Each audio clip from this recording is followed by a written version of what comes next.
ลาพ่อหน้าพ่อตากับปีใหม่ดีใจอันหนึ่งอันสองก็บุญกุศลที่เฮ็ดความดีเอิ้นว่าเฮ็ดความดีก็แบ่งให้พี่ให้น้องให้พ่อให้แม่ผู้ที่ไปอยู่ปรโลกรู้จักปรโลกบ่ปรโลกแปลว่าโลกวิญญาณนี่โลกบ่เห็นบ่เห็นบ่ฮู้บ่เห็นเป็นวังอันเพิ่นมีข้าวกินปีใหม่มาแล้วญาติบ่มีข้าวบ่มีปลาบ่มีเสื้อบ่มีผ้าได้นุ่งได้กินได้ใช้ได้สอยเขานี่ลูกเป็นล้านคิดฮอดคิดถึงคนงามความดีเพิ่นก็เฮ็ดเป็นว่ากตัญญูกตเวทีตำบลแทนคุณผู้มีบุญคุณเพิ่นก็ดีใจเด้แล้วก็เฮามีชีวิตอยู่นำกันนี่แหละปีนึงซื้อเสื้อซื้อผ้าซื้ออาหารการกินไปให้กินไปกินนำกันดีใจบ่พ่อแม่ดีใจแม่ลูกหลานมันเต่ามาโอ้ดีใจอันนั้นเพิ่นคือกันได้เป็นอยู่เพิ่นโอ้อีนั่นบักนั่นมันได้มันสิส่งมาให้เฮากินนำแน่ให้เฮาแน่เอ้ยผู้กินเพิ่นก็มีหมดเสื้อผ้าป้อนอาหารการกินมีหมดแต่ว่าคันลูกคันหลานเอามาให้กินนำโอ้ยดีใจมันเป็นสำเร็จอันนี้ความดีใจของพ่อของแม่บัดที่2 3เพื่อนใหม่เป็นหยังจังเฮ็ดบุญบ้านเฮาเฮ็ดหยังก็ให้ครูบากินก่อนหมดปลูกเขาเฮ็ดนาใหม่ก็ให้ครูบาละกินก่อนขึ้นเรือนใหม่ก็ต้องให้ครูบากินก่อนได้อยู่ได้สวดได้ฉันเพราะว่าเรือนนี่มันมีหลายแนวปัจจุบันเฮาน่ะเอาไม้มาเฮ็ดเอาปูนเอาทรายเอาหินเอาทรายมาเฮ็ดในสมัยนั้นมาอยู่บ้านเพิ่นนี่ก็คือกันหินทรายบ่ฮู้ว่ามันเอามาแต่ไสมันมีเจ้าของมาเด้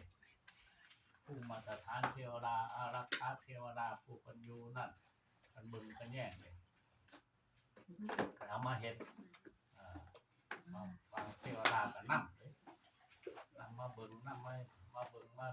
แย่งมันเอาไปเฮ็ดหยังให้ไผอยู่คนอยู่บ่คนดีบ่เดี๋ยวนี้เทวดาก็ค่อยคือกันเด้ค่อยกินน้ำเฮาเลยค่อยแบ่งเอาความดีเพราะว่าบ่อยากอยู่เลยเด้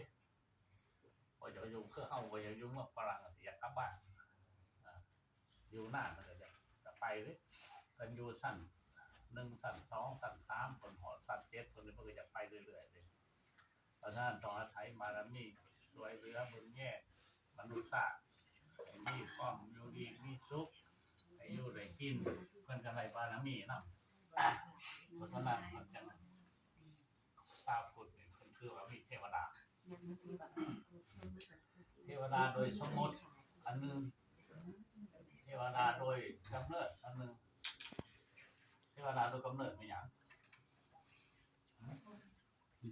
เทวดาโดยกำเนิดก็อีพ่ออีแม่ผู้บาอาจารย์ผู้เฒ่าผู้แก่นี่เป็นเทวดาผู้มีศีลมีธรรมเทวดายกมือไหว้โดยกำเนิดเพิ่นเกิดมาเพิ่นเป็นจังซั่นเพิ่นเป็นบุญเป็นคุณแก่เฮาเด้เทวดาโดยสมมุติก็คือเฮาสมมุติเด้สัพเพเทวดามาโอ้ยโดยสมมุติโอ้เพิ่นนั่น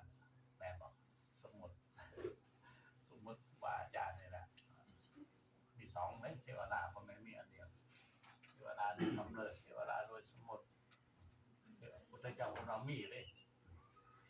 ตอนหัวค่ำเทศน์ให้พระสงฆ์สามเณรครูบาอาจารย์ญาติโยมฟังเห็นบ่เลิกๆเทวดาฟังใครสิแจ้งเบิ่ง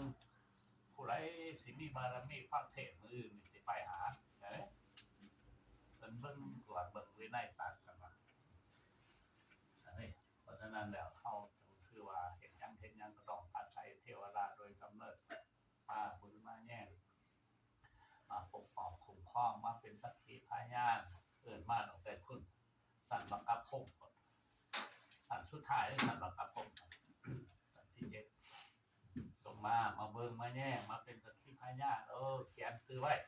เด้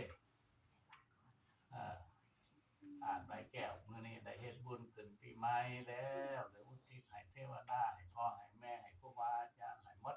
โอ้ให้เรามีสุขมีส เด้อปีใหม่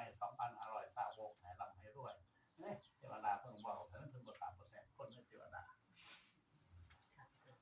แล้วตอนนี้ไปก็รับศีลบัดเป็นยังจังรับศีล